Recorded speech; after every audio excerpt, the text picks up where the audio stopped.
Want to find, dang it, I just screwed. Can you edit? No, I can't edit it. We got to keep going. Hey guys, this is Robert and Shelly Conn, and we are so excited to give you an update on kind of where we've been for the last 18 months. So we started this journey, like I said, about 18 months ago. We felt God calling us out to lead a church somewhere. Now, we just assumed that that would mean that God was going to pick our family of 6 up, move us somewhere into an existing church. We would land and just begin doing our thing, and everything would be awesome. And so this really sent us on a journey of clarity. And that sort of became our prayer. God, show us clarity, give us clarity. We need clarity, all of those things, right? Show us what you want us to do. And it just month and month and month passed, and God just did not open up any doors for us. And this was very unclear for us. It was very upsetting because God was not giving us clarity when we were asking for it. And I remember just being really upset one day and praying to God, saying, God, I don't understand. Like I read in the Old Testament stories like Abraham. You told Abraham, go west to the land that I would show you. You gave him clarity. You gave him a direction. That's all I'm asking for. North, south, east, west. Give me a state, something to hold on to. So then I actually go back and I read the story one day, and I realized God never told Abraham to go west. He just said go. And if you look at the route that Abraham actually ended up taking, it was very crazy, and it makes no sense whatsoever. And so Abraham, as it turns out, he was just being obedient to God. So it was becoming obvious and very clear to us that God was not going to want us to leave Omaha. And so we had already set in our mind that that's what we were going to do. And so we kind of had to do some mind shift. But then we started praying, okay, God, if this is what you want us to do, then we did a crazy prayer, like that crazy spiritual Christians do. Like, if you want us to stay here, then give us a building. We tested God. God. And it was like the very next day, someone called and said, hey, we have a vacant building. And it was like, what? Guys, and since then, we've had 4 buildings offered to us. Now, not all of those have worked out, locations and just space, different things like that. But the lesson learned here was God was like, really? You need a building? That's not a problem for me. So we have definitely been learning along the way here. So we finally admitted to ourselves what was so blatantly obvious to God and honestly many others. And we said, God, okay, we're going to stay here and we're going to start a church, but we need your help because we don't know what we're doing. This is new territory for us. And God really answered that prayer. And he said, great, now we can get to work. But I need you to stop praying for clarity because I have all the clarity in the world, God says. You don't need clarity. What you're going to pray for and what you need is courage. That's what you're going to need. And so that's what I want you to start praying for. There's a story in Joshua chapter 3 where we read the nation of Israel was crossing the Jordan River, and the priests who were going before them carrying the ark of God. And they just couldn't just cross the river because of the water level. But when the priests stepped their feet into the river, it was then and only then that upstream the water stopped and it piled up. And this afforded them the opportunity to cross over on dry land. But it wasn't until the priest stepped into the water that they saw the miracle happen. And so this is us stepping our feet into the water, into the river. And since then, since we've made that step, just that one step, it was like God was saying, I'm not going to do anything until you guys make this step. And so since then, man, things have just been unfolding. We have some incredible friends who really felt the call to move back here and help us. Mo and Tara will be moving here in 2 weeks. It's crazy the way things have gone, and it's so fast. Like, as soon as they committed to moving back here, they sold their house in Minot within like 2 days. And buying a house in Papillion is crazy hard. They found a house in 1 day, the first offer. And so it's just been blessing after blessing, and God saying, okay, what do you need next? And we have some incredible churches. Let me just say this about Mo and Tara. 1, they're incredible friends. 2, they're just wise and full of talent.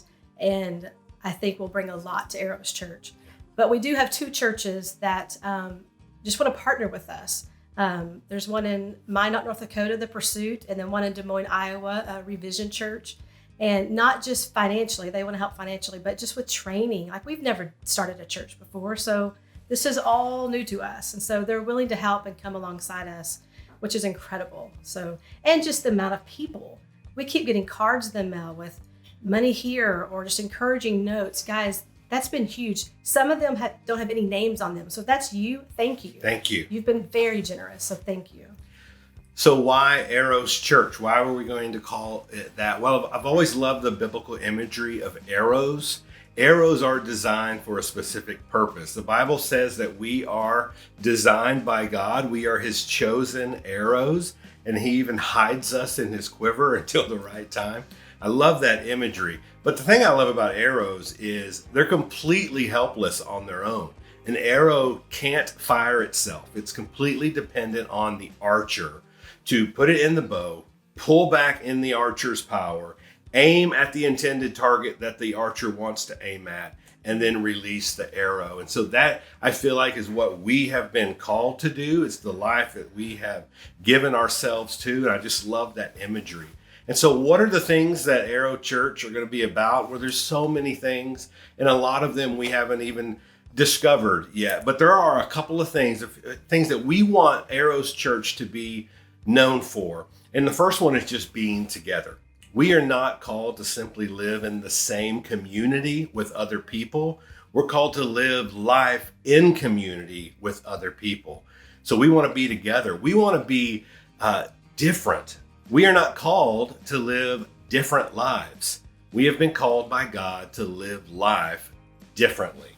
Third, we want to be generous. We want our lives to be marked by head-turning, radical generosity. Many of you have shown this sort of generosity in the season of our lives. And then finally, we want to be courageous. We want to make a habit out of making bold decisions because we are moving forward in the power and the authority of Jesus Christ and his finished work on the cross. And so we want to make bold decisions. And you may be wondering why you're seeing this video. Well, you're probably a friend or a friend of a friend or someone who knows us. And so, guys, we consider all of you family. And we thank you for all your generosity and support thus far. And so we are fully confident that God is going to continue to bless and do amazing things through Arrows Church. And he's going to provide for Arrows Church because we know with full confidence that this is what he's called us to do. So specifically, what we're asking you to do, number one, is to commit to pray.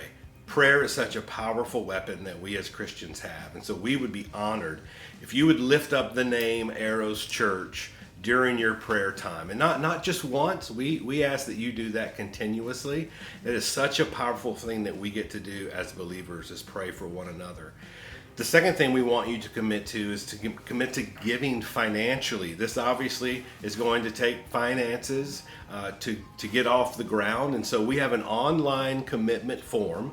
I will post the link on this video. You can go to this form and you can commit to give financially through a number of different ways. But here's the cool thing about that. You don't have to be within driving distance of Arrows Church in order to give. You may be someone who we've met long ago in another state, and you want to still be supportive from a distance for Arrows Church. And we encourage you to do that, and we celebrate everyone's generosity. Also on that form, you can commit to just attending regularly, joining a group, serving faithfully, all of those things that we're just going to need help with, and people doing what God has created them to do. Guys, we are so excited at this opportunity to finally be able to put a name on this journey that we've been on for the last year and a half. And we hope you are excited too. And maybe you're watching this video thinking, I wonder what my role, I wonder what our role is in all of this. Should we help Arrows Church in any way? Should we be a part of Arrows Church in any way? And that's your prayer. And if it is, I pray that God gives you clarity on whether or not you should do that or not. But I'm also want to encourage you, you may not know until you step your feet into the river, into the unknown, into the water like we have. That may be when God reveals to you what your role is. And so, guys, thank you so much for partnering with us. We love you. We can't wait to see you again. Bye, guys. Thank you.